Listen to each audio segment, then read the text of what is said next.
ये हैं जी Niagara false. आमतौर पर समझा जाता है कि यहाँ पर एक आबशार है, लेकिन यहाँ एक नहीं बल्कि 3 आबशार हैं। American Falls, Bridal Veil Falls, ये दोनों अमेरिका के अंदर आती हैं। और फिर इनमें तीसरी और सबसे बड़ी जो आबशार है उसको कहते हैं हॉर्सशू फॉल्स, जो कनाडा के अंदर आती है। पहली 2 आबशारों को देखो तो इनमें फ़र्क नहीं पता चलता, लेकिन आप वो देखें जो चौड़ी वाली आबशार है ये अमेरिकन फॉल्स है, फिर काला सा एक गैप है उसके साथ एक छोटी सी आबशार है राइट साइड पे, इसको कहते हैं ब्राइडल वेल फॉल्स। पुल जो आपको नज़र आ रहा है इसे रेनबो ब्रिज कहते हैं, जो इस मुकाम पर अमेरिका और कनाडा को एक दूसरे के साथ मिलाता है। ये जो दरिया जिसके ऊपर ये पुल है इसी को नायग्रा रिवर कहते हैं। तो अक्रॉस दी रिवर जो है अमेरिका है, और इस तरफ दरिया के जहाँ हम खड़े हैं ये कनाडा है।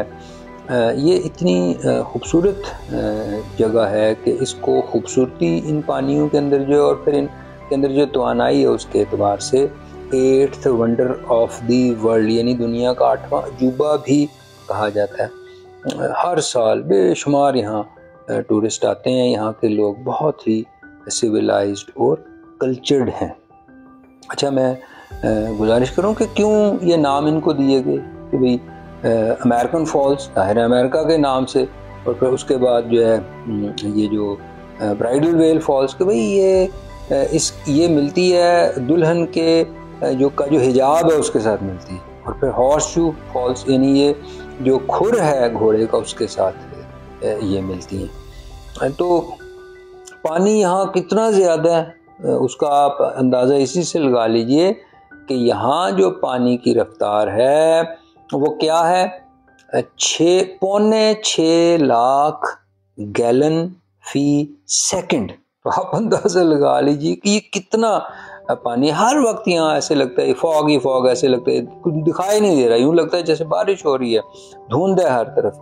यानी क्योंकि ये पानी इतना ज़्यादा है और इतनी तेज़ी के साथ इतनी गहराई पे ये गिरता है। यहाँ हॉर्सशू फॉल्स में जो मैक्सिमम डेप्थ है वो 167 फीट है।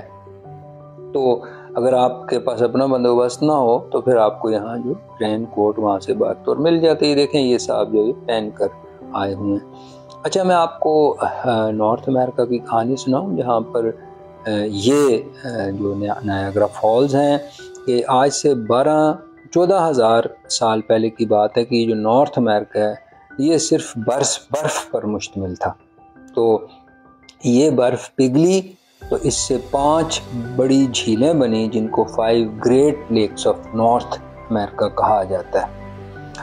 और इनका साइज़ क्या है कि जो इनमें सबसे छोटी लेक है, इनका सीरीज़ यूँ है कि जी सबसे पहले लेक सुपीरियर, फिर उसके बाद लेक मिशिगन, फिर उसके बाद लेक ह्यूरॉन, फिर उसके बाद लेक ईरी, और फिर उसके बाद लेक ओंटारियो। ये मेरे बड़े भाई हैं डॉक्टर आसिफ अयूब और मेरी भाभी जिनको मैं कहता हूँ my great brother and my great भाभी। अच्छा, अब ये जो दरख्त है बहुत बड़ा जी, तो ये हर तरफ से इसकी शाखें इतनी लंबी और इतनी घनी हैं कि वो उन्होंने ज़मीन के साथ इसको जोड़ दिया और ये एक छोटा सा कमरा बन गया है। लोग यहाँ जाते हैं तो मैं भी चला गया। मैं आपको गुजारिश कर रहा था 5 Great Lakes of North America.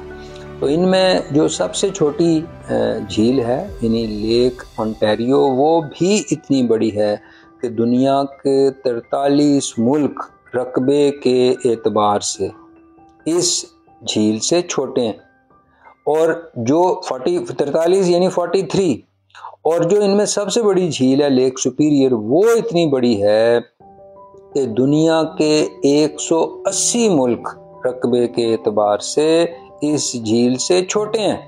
तो आप अंदाज़ा लगा लीजिए जो दुनिया में जितना फ्रेश वाटर है उसका 21% सिर्फ इन 5 जो झीलें हैं इनके अंदर वाक़या। ये पावर हाउस है जी, बिजली पैदा होती है।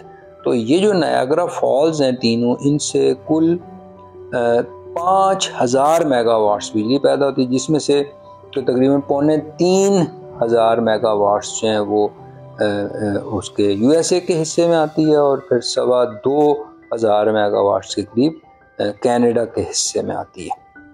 तो ये जो 5 ग्रेट लेक्स हैं ये दरियाओं के ज़रिए एक दूसरे के साथ कनेक्टेड हैं कि भाई ये जो लेक सुपीरियर है उससे जो पानी है वो सेंट मैरीज रिवर है जो उसमें से निकलता है और वो आके अगली झील यानी जो लेक मिशिगन है वहाँ ख़त्म हो जाता है। तो इसी तरह से जो इस सिलसिले की जो चौथी झील है जिसको लेक ईरी कहते हैं, तो उससे जो दरिया निकलकर पांचवी झील में जाके ख़त्म हो जाता है यानी लेक ओंटारियो में, तो उस दरिया को नायाग्रा रिवर कहते हैं। उसी रिवर से यहाँ पर फॉल्स बनती हैं। तो फिर उसके बाद जो है ये सारे का सारा पानी जो सेंट लॉरेंस रिवर के ज़रिए जो आपका अटलांटिक ओशन है लेक ओंटारियो से उसमें जाके गिर जाता है। अच्छा, ये दिलचस्प बात आपको बताऊं कि ये जो दोनों साइड हैं नायग्रा रिवर की यहाँ पर नायग्रा फॉल्स में, तो इन पे जो अमेरिका में टाउन है उसका नाम भी नायग्रा फॉल्स टाउन है और जो कनाडा के अंदर टाउन है उसका नाम भी नायग्रा फॉल्स टाउन है। तो हम थोड़ी सी देर हो गई यहाँ पहुँचने में जिसकी वजह से शाम हो गई थी, तो हम जो है वो across the river in America की साइड से नहीं देख सके नायग्रा फॉल्स को। तो अगर आप जाएँ, आपके पास वीज़े हों बशर्ते के दोनों ममालिक के, तो आप देख सकते हैं, दोनों साइड से जाके देखना चाहिए।